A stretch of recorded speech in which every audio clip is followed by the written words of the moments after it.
Hello everybody, I'm Kevin Price, President of the Glenn County Sports Hall of Fame. Today I'm standing on the campus of the old Risley High School at the corner of Albany and 8th Streets in Brunswick. This site is now on the National Register of Historic Places. And when it comes to history, there's no doubt the Risley Tigers certainly left an impressive mark on the history of athletics here in Glenn County. Over the next several minutes, we plan to tell the Risley story through newspaper clippings, photos, and recent interviews with people who played a part in making the Risley Tigers the powerful presence that they were in the athletic arena. Risley certainly won game after game and won several championships that forever will be in the school's trophy case. So come on, let's get going as we salute the Tigers. Before you can really talk about Risley High School's athletic history, you first have to understand the history of the school itself. That history takes you back to 1870 when Brunswick's first school for African Americans opened as the Freedmen's School.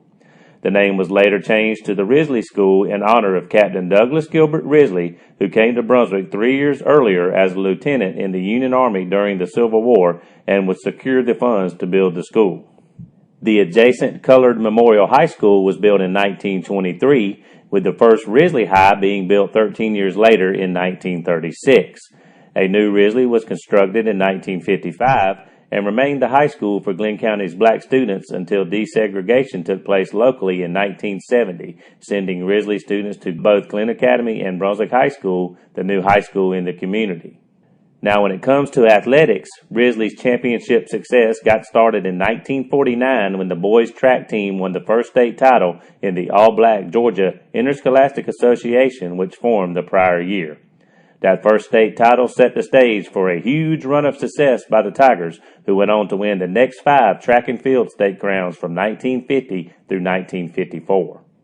Also in the 1950s, the Tigers won 2 football titles in 50 and 57, 2 boys basketball championships in 51 and 55, and a girls track title in 1954. The school won the last of its 12 state crowns in boys basketball in 1969 before shutting its doors at the end of the next school year.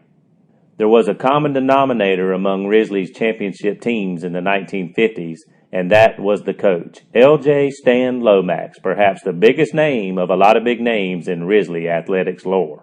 A member of the Glenn County Sports Hall of Fame 2014 class, Lomax was always respected by his players and fellow coaches during his time on campus from 1948 through 1963. And still today, Lomax is revered by those who knew him best, including his players and his coaching colleagues. Lomax knew his X's and O's, but what he knew best was how to lead and also bring out the best in those who played for him.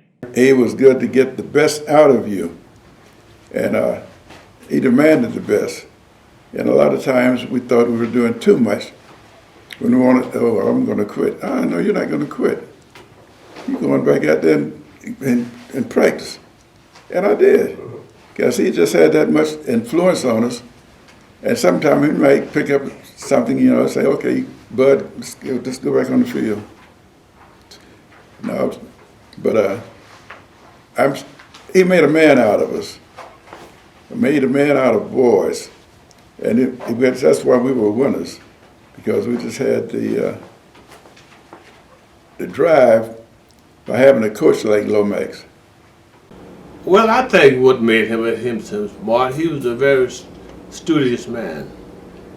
Not only in football, but in all phases of education. And that's what made him tough. And the kids looked up to him, And when he came in here back in the days, before my time, he came in tough, and I think the kids appreciated that. They played for him, and they love him. Even today, he's gone, but they love him. He was a hard trainer, and I found out that part of his training was because I found out he had been a first sergeant in World War II. He fought in the Battle of Burgoyne in France. And from that military background, he learned how to train and push people to do what he needed them to do. He also taught you, if you were under him, you learned to realize consequence.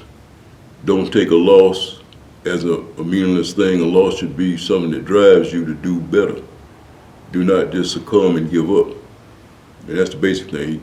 His teachings always alluded to the fact, just don't give up, keep on going. It didn't take long for Lomax to establish Risley as a force to be reckoned with.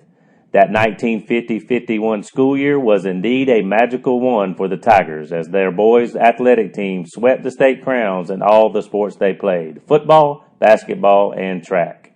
The 1950 football squad went 11-0, averaging more than 30 points a game and giving up a measly 5.2 per contest.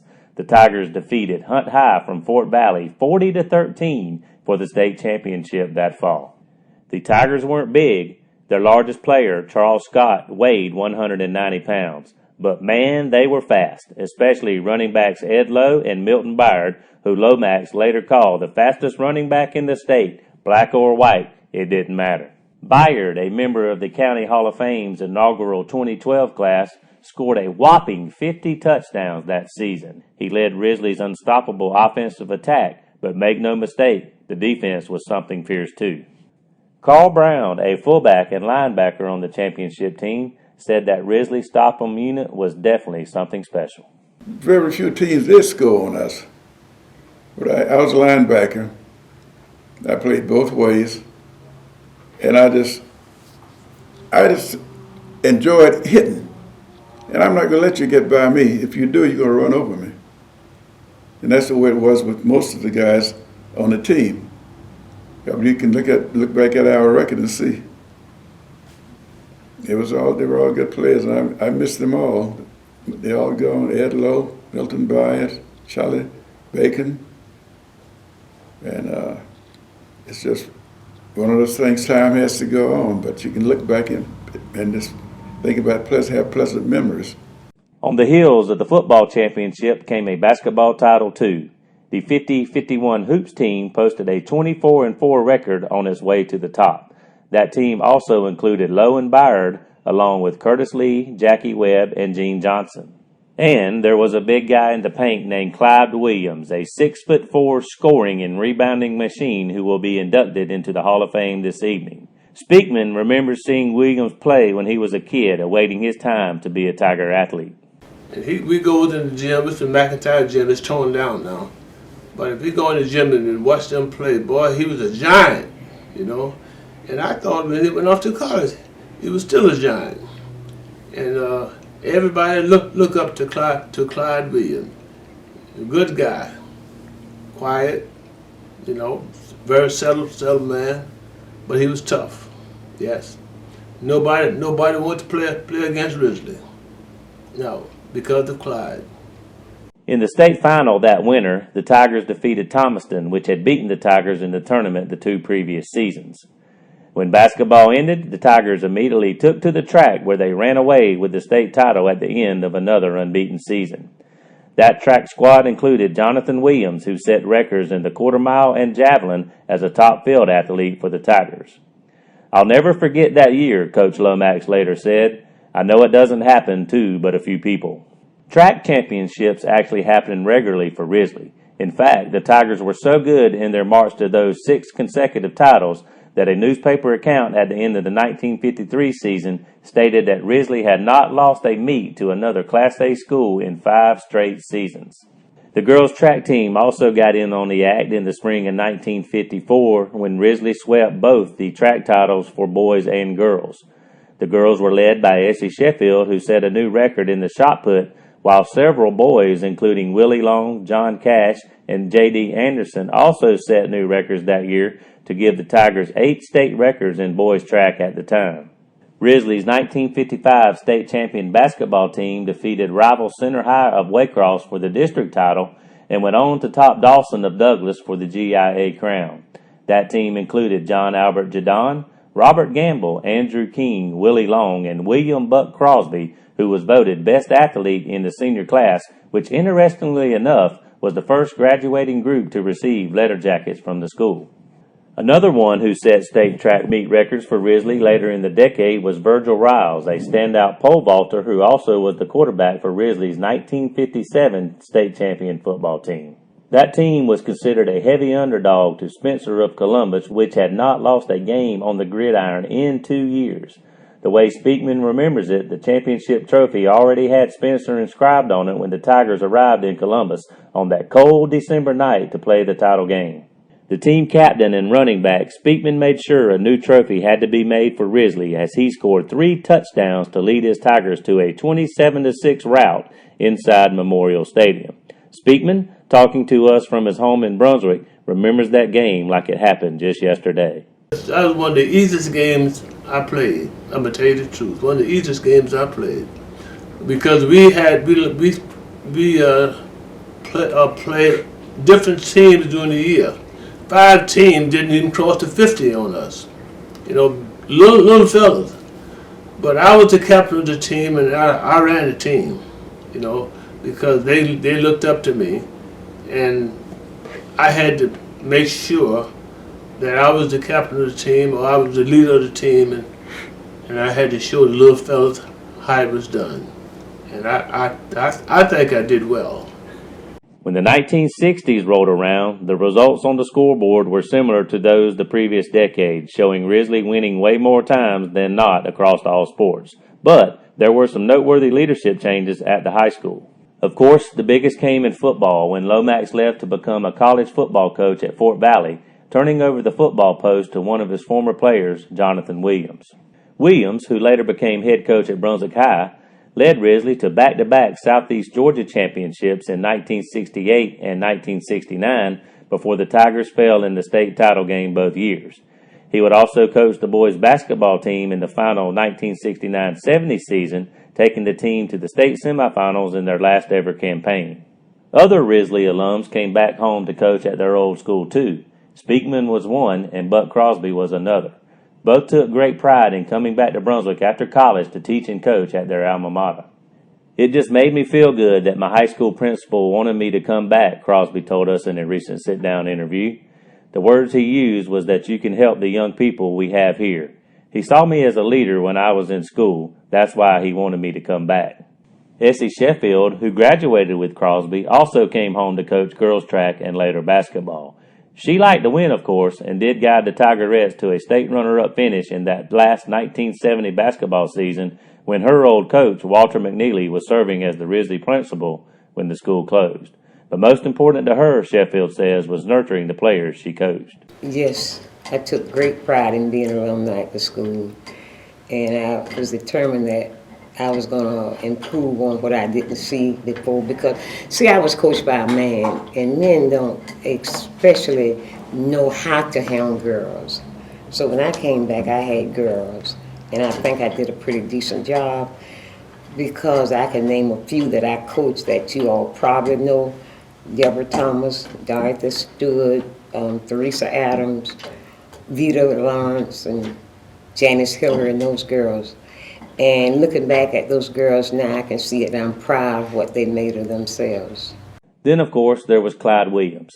He delivered the school its last piece of championship hardware when his 1968-69 Risley basketball outfit went 15-6 and defeated Carver High of Dawson 76-72 at Glenn County Gym for the state crown. Looking back at that season, Rayfield Barneman, the senior captain and leading scorer, said the Tigers had a special bond that made them a cohesive group. It was important for us as a team. We had a sense of camaraderie, and we played together, and we accepted each other from where we are in the position that we played, and everyone had a role to play. Everybody filled in their role, and everybody was able to play the other person's role if necessary. In addition to Barneman, who also was the MVP of the state tournament, that team featured Big Welburn Smith, Bracy Adams, Joe Brown, Ronald Mills, Herman Poole, and Michael Thomas. It was Herman Poole who hit the desperation shot from just inside half court before the final buzzer in the semifinal game with East Depot of LaGrange that tied the score at 66-66 and kept Risley's championship dream alive. Murray Poole, the legendary Hall of Fame sports writer here, described that shot as a 40-foot bomb in his newspaper account. Today, Barneman admits he thought the Tigers were done before his buddy's heroics. I've always been a realist, and it didn't look like with 3 or 4 seconds left in the game, I said, man, what can we do to get even, to win this game? What can we do to win this game? And I had no idea Herman was going to shoot that shot. We was racing down the court, the clock was running down, and the only shot available was the shot that he had been shooting all year long in practice. Because we used to call him Captain America. He gonna save everybody. When the shot went through the hoop, Poole's game story notes that pandemonium ensued as fans stormed the court to celebrate that incredible shot with the Tigers, who, keep in mind, still had overtime to play. The Tigers would go on to pull out a 74-72 win and then claim the state title the next night. A week later, Risley also would win the Tourney of Champs title game to claim the all-classification GIA crown. The Tigers were a show that season, what with Williams often wearing a fire-red blazer and gold pants, the team jogging across a red-carpeted runway to take the floor in pregame, and then using a golden ball to warm up with prior to tip time. But when the game started, there was no doubt the Tigers had a game to match their swagger. A lot of people wasn't on the basketball court. A lot of people couldn't make the basketball team. So those people who made the basketball team were exceptional individuals. They were the best of the best, for sure. That's what determined who get on the court, get on the team. And we played with an air of arrogance, you could say. We played with an air of confidence. Not going to say confidence, because we knew what we had been practicing. We knew when you do it 3 or 4 days a week, other than playing the game. And I remember the cold February nights, walking home from because I stayed right across the street here on H and Amherst, walking from 2900 block of Albany on those cold nights. But it was about the commitment you had for the game, for the school, for the coach. The next year, the last chapter of Risley Athletics was written. The school's final athletic contest, according to the Brunswick News, was a 4-2 baseball loss to Brunswick High at Edo Miller Park in mid-May 1970. When the school bell rang that final time a few weeks later, it signaled the end of an era of excellence by Risley High, especially in athletics. But all these years later, those we talked with to help us tell the Risley story are still filled with Tiger pride, and for good reason. The memories make their collective heart feel good. And I'm going to tell you, every athlete, student, teacher, principal, or whatever that taught at Risley or went to Risley, they admired Risley. Risley had a great name. When you speak of Risley, everybody looks up, or they look at you. You went to Risley? They call it Risley, but we call it Risley. He said, yeah. I said, man, that was a great school. There was a lot of pride in it because when we put on that uniform and they've got, when we go to other schools, we had our bus with the tiger painted on the back of it, and we would go in there with enthusiasm. And everybody knew we were there. Risley was in town. And I wasn't on a losing team. We won. We won everything. And just don't forget Risley, because Risley did some things too, and some outstanding things. History has a unique quality. It said that people that don't know their history are lost people. So I guess what I'm saying is, don't let people get lost for not knowing the history of different things here in Brunswick, particularly Risley High School. Well, yes, it would certainly be a mistake to overlook the rich history of the Risley Tigers. That's why we wanted to relive the story here tonight using the help of some of those who were around as the story unfolded. We also wanted to retell the story for perhaps some of those who were hearing it for the first time. What a story it was. The Risley Tigers certainly had an impressive run. So on behalf of the Glenn County Sports Hall of Fame, I want to salute Risley High School and all the Tigers for making a lasting impression on the history of athletics here in Glenn County. Thank you, Risley. Thank you, Tigers. You certainly will never be forgotten.